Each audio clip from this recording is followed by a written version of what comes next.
Hi, my name's Elizabeth. I traveled to Rwanda in 2011. I returned as a guest of the class in 2012 and then again in 2014.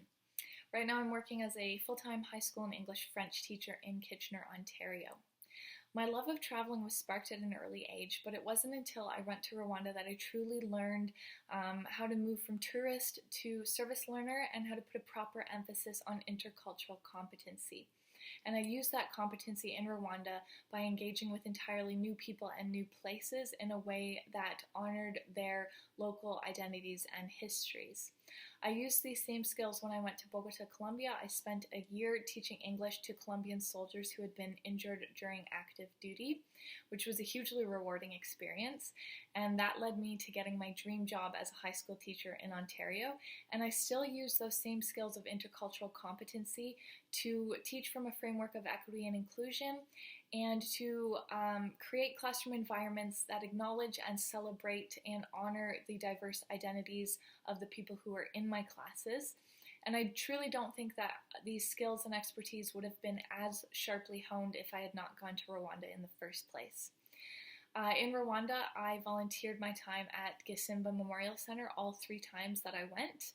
And in the mornings, I helped the English teachers teach English lessons to the primary school kids, and then in the afternoon I organized social experiences for the people on the orphanage side of the center.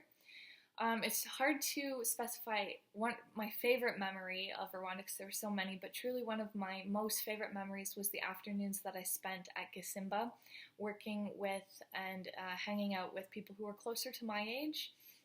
There was one young man in particular, his name was Paul, and he would come and watch the activities, but he would not participate because he was very shy and quiet, and he was embarrassed about his English level.